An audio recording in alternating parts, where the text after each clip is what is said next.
Welcome back to Late Night Scrolling Canada. I'm producer Liz, and this is our first Project Runway Canada special. I'm so excited. Project Runway is one of the most iconic television competition shows. I feel like my whole life I have memories of watching different franchises of this show. And this season of Project Runway Canada is looking to be as iconic as any that you can remember. I'm going to be bringing you coverage all season long, talking to the eliminated contestants every week. So don't worry, you'll have lots of time to either stream the episodes when they come out on Fridays or catch up over the course of the week, because every Thursday you'll be able to tune in and hear from the person that was last eliminated. And this week we're talking to someone that I genuinely thought was going to make it all the way, but it goes to show just how ruthless this competition is. And with a prize as big as $100,000 investment from TD and a feature spread in ELLE Canada, I mean, I get why it's so ruthless. They're really trying to pick the right person here. But that said, we're going to get into what happened in the premiere episode with Naomi. Talk about someone that just jumped off the screen from the second that she appeared. I think we have a reality TV star on our hands, people. If you're not familiar with Naomi, oh my God, jump in, because I think this girl is about to take television by storm. I want to see her on absolutely every single show that we can get her on. But for now, I'm so glad we got her in Project Runway to get a sense of who she is as a fashion icon, because truly, I'm going to be a little shady, okay? I don't think Naomi deserved to go home week one. I really thought that she showed a lot of promise, and we're going to get into it and talk about what it was like to enter the competition and what that week felt like. The competition is going to be heating up so fast and furiously, and Naomi's going to place her bets for who we should watch for this season. You're my new podcast co-host is what I'm hearing. That's what I'm experiencing from this. What do you think? I think that like we would take this world by storm if we were partners in podcasting. Let's do it. I am on a flight to Winnipeg as we speak. This is all a green screen background now. This is Period! Oh my God! You can come just sleep in my bed with me. Absolutely. We'll watch the rest of Project Runway together. I'm obsessed with you. And I'm going to say it, like, I was really upset to see you get eliminated week one, because I love the personality. I really could see you as an artist in what we saw from you in this first episode. And I just feel like you had so much more to give Project Runway Canada. I was robbed. Yes. Hashtag Naomi was robbed 2025. You know what? I was competing with amazing people who were so much more, like, technically advanced than I was, and just, like, you know what? The designers on the show were better at making clothes than I am. Yes. Were their designs better? Let's take it to Reddit. Take it to Twitter. I don't care what you do, you know? My design concepts are cool. What I put on the runway is cool, and what I make is fresh. We see fashion repeated many, many, many times, but I haven't seen what I just put on that runway. Like, that was new. Yeah. And I don't think I deserve to go home. I don't think anyone deserved to go home, blah, blah, blah, blah. Obviously, you know, I don't want anyone to go home, and I think that everyone is an amazing designer, but I don't think that was a going home look. So that was really shocking for me. And I stand with you on that. I really do. I want to break the look down. I want to break, like, the whole episode down, but I want to start, like, since it's the top of the season, I want to start at the very top of the season with you. What was your first impression of this cast when you got to meet everyone for the first time? Well, we walk into the plane place, right? And I was like, whoa, like, where are we? This is really cool. I don't remember the first people I saw. I think the first person I saw was Rome, and I was like, cool outfit. Okay. Yeah. Scary. Yep. And then I see Delane. And Delane goes, wait, you look like me. And I was like, I look like you look like me. And then we were immediately like, besties, like, let's be best friends. And it doesn't really show it throughout the show, but, like, there was a moment, like, on camera, it just didn't show, where we were holding hands, and we were both upset. We were crashing out. We were both like, I'm terrified. Nothing's going on that run. We were like, we're too pretty to be sad. We're too pretty to be sad. Yeah. And, like, if I was having, like, a breakdown, I just needed a break from sewing, I would just go over to Delaney Station and be like, hey girl. And then, like, the whole show, I was like, okay, so Leland is my mommy, and then Charles is my papa. And it didn't show that, but my dynamic with the two of them, too, they were like, yes, like, our daughter, aw. And they were just, like, so supportive and so cute. And I just felt like I was just, like, a little child caressed by these amazing icons. I'm completely obsessed. I love that. And it's such a high pressure situation. I feel like people either become enemies immediately or family immediately. Like there's like not a lot of middle ground there. Well, yeah, it's funny because everyone was like, oh my god, that's Charles. Oh my god, that's Charles. And I went up to Charles and he was on Next in Fashion. Yeah. And everyone's like, wait, you don't know who he is? And I was like, no, who are you? Like, let's be friends, you know? And he's like, oh, I was on Next in Fashion. And this is what I said. I like eat your words, Naomi. I said, oh my god, I love Next in Fashion, but I don't remember you. Oh no. And he was like, right. And then we became besties. Like, that's one of my favorite people that I met on the entire experience. So, like, it's funny how, like, that could have been, that he could have written me off. Like, you know? I love that though. I think probably found it a little bit refreshing to meet someone that didn't have like any expectation of who he was or like what the vibe was gonna be. I have to assume he would have loved that. He would have eaten it up. I know, and they're so amazing. Like there's more episodes to come. Like there's big personalities on that show. It wasn't just me. I know I was like the shining star like for now, but like you guys you're in for it. I can't wait. Okay, let's talk about the challenge that you got to do, which was the denim challenge, which feels like so Canadian. So like, how can you do Project Runway Canada with a little bit of denim in there? Yes. When you open the suitcase and you see denim, what's like going through your head? I'm like, oh my god. I have, like, I go into it, I'm like, I hope that I'm there for more than one episode. I'm like, oh my god! I'm here for more than one episode! I have a suitcase full of denim, this is my thing! I'm definitely gonna be here for more than one episode! I have ideas flying in my head, my design concepts, I'm like Leonardo da Vinci in my head, like I am like, wow, this is amazing! Who am I? Like, I'm gonna make this, and this. People are freaking out. They're like, oh my god, I got a male model, I got a female model, I've never worked with denim, I'm so scared. And I'm like, this is my challenge. I'm saying, like, maybe I'm not winning it because there's amazing icons in the room, but I'm not going home, and I'm happy with that. And we all know how that ended, so.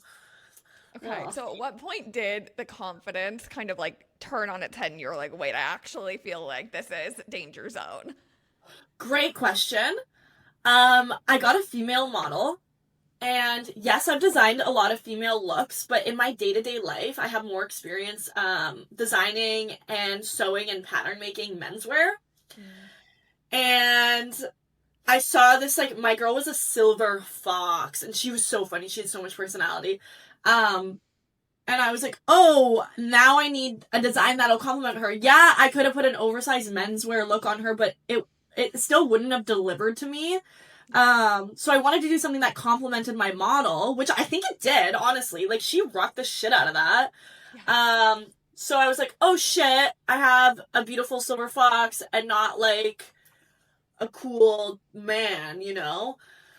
So then I started second guessing myself and my ability to design for a woman and my ability to flatter a woman's body. And then I had a million ideas and I couldn't land on one, and I started making them all at once. And I was at one point tying fabric together instead of sewing it because I was scared, and it was just ridiculous. I was in my head.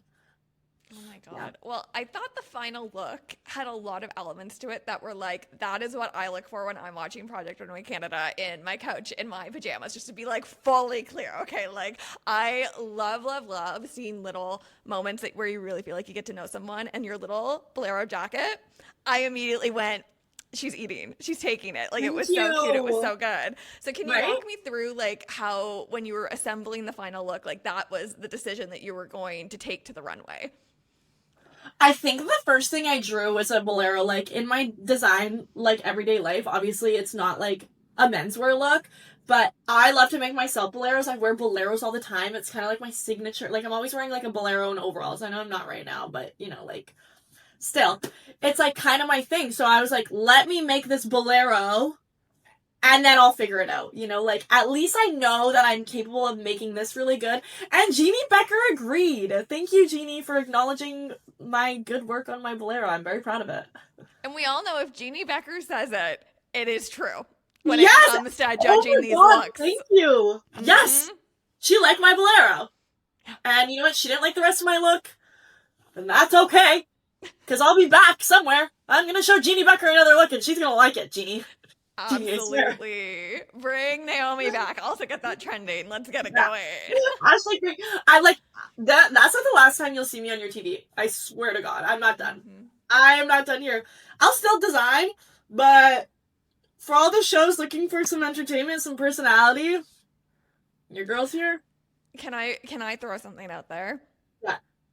We need you on Drag Race. We need you designing for Drag Race. We need you on a Drag Race judging panel. Like, Canada Drag Race has to call you. Stop! Mm-hmm. Oh my God! That would be amazing. Wait, what if I just go on Drag Race as a drag queen? Like, I just, like, start doing drag. Are they accepting that? Are they accepting 6 women? They are? We will call them. If they are listening, Canada's Drag Race, call Naomi, please. I know, right? Okay, like, we're cooking. Wait a second. That, or imagine me on, like, Love Island. A brand new share. Yeah. Mm-hmm. They were? Oh, I see it. Yeah, they were. Okay, listen, we are going to get you booked and busy because we simply felt like I fell in love with you watching that episode, and I know that all of Canada agrees with me because I don't know how you watch that episode and you don't go like, oh, we have found a star of like Canadian reality television. Thank you. I've always felt like that, like since I was a kid. Like I know it's like partial delusion and partial confidence, but like I know I'm gonna be a star. Like we're gonna be podcasting. Like I'm gonna be on interviews. Like if Ellen still existed, I'd be on Ellen. Are we on Dancing with the Stars? I'm obsessed. Amazing Race Canada. Okay, let's go through some reality shows. You tell me if you would do them. And I feel like the answer is yes to all of them, but like give me your hot takes. Would you do Amazing Race Canada? I will be applying for it next weekend. T, and who from your season would you want to do the race with? Hilarious. Wow. I'm doing it with my sister, but oh, that's so funny. Who would I do it with? I don't really know like everyone's survival skills there. Who's calm? I need someone calm. It's hard to tell from this week, especially. I'm gonna pick Jeannie Becker. No, I'm just kidding. Wait, no, iconic. I love it. Me and Jeannie. I'm like, Jeannie. Honestly, book it right now. Let's get it happening. Jeannie would be iconic on Amazing Race. Oh, maybe Charles, because he's got like the muscle. Yep. Mm-hmm. And like if I get tired, he can just like carry me up the mountain. Perfect. Yes. I love Charles, if you're listening, carry me up the mountain. I can see it. I can really see it. You know what reality show I always want to see more Canadians on is like, Is It Cake and Nailed It. Do you know those shows? What? I'm like, those are the most underrated reality shows on television. It's literally just show up and be funny. And I'm like, we need Canadian versions of both of those shows. You know what? I could be really good at that because I was obsessed with baking as a child. I had a Cake Boss themed birthday party. Shut up. Like I'm obsessed. I was locked in with Carla's Bakery. Like Carla's Bakery, if you're listening, another shout out. I'm obsessed. I'm totally obsessed. Okay, back to your episode of Project Runway because we're going into the season. If you had to pick like one to watch for the season, no spoilers, but just based on your impressions from this week, who is the one to watch? Well, I don't know why Charles wasn't in the top. That was ridiculous. I think that the two... About that I didn't understand that at all. That was like the most insane piece of fashion I've seen in an episode 1. Like, do you not, like, you're telling, like, that wasn't high fashion for you? Okay. That makes sense why I went home then, because obviously, you know. Anyway. Insane. It was crazy. I do think that Leland deserved to win because, wow, that was amazing. And then also, Kat, really, like, wow, what a stunning with the jupe and the hood and the ruffle. Oh, yeah. Like, my top favorite, I don't know, it's so hard, because I would wear Maya's. Like, Maya's was gorge. And then, like, I don't know, I was watching with my best friend, and she loved Tyler Rumix. She's like, oh my god, I need that outfit. It's hard to judge, But I think that when you start seeing sculptures out of things like Charles and Leland and Kat, Yeah. you're kind of like, oh, that might be, Yeah. Yeah. they might be the ones to watch. Yeah. And it was like insane to see that in the amount of time you had. Because I think people hear two Yeah, days what? to make a look. It's Yeah. not actually 2 days because you're filming. It's like 2 working days. It's not 48 hours straight of sewing. So I feel like there might be a little bit of a misconception. Yeah, we absolutely do sleep. And I always said, like, I said to Kat, I was like, Kat, if I wasn't on the show, you'd be my favorite character. Like, she's adorable. Her little accent. Yes. Like, guys, fall in love with her. She deserves it. Even though your Project Runway Canada journey was cut short, I'm glad we all finally get to meet you and fall in love with you because I think you're like the one to watch on reality TV in this country. It's just the beginning. It's just the beginning of your reign. Make sure you're tuning into Project Runway Canada on Crave so that you can come back every week for our debriefs with the eliminated contestants. And y'all, I have to let you know about some stuff happening behind the scenes of late night scrolling right now. We are truly covering reality TV across the board. We're also talking to the eliminated contestants from MasterChef Canada. I've been catching up with them every week, and I have some really fun pieces that are coming very soon with the eliminated contestants. And if you're following Late Night Scrolling on social, you already have a sneak peek on some of the other shows we're going to be bringing you coverage from. So if you're not already, come hang out with us on Instagram at Late Night Scrolling Pod. December is going to be a fun month. So fun that I'm actually redoing my entire space because I just feel like every single day I'm going to be behind the microphone bringing you coverage of all the television that's airing, plus everything with award season that is just beginning. We have so much to catch up on, you guys. So make sure that you're following the show on social so you can hear all the announcements of everything coming so soon. And we will talk so soon. I'll see you on the next episode. Bye.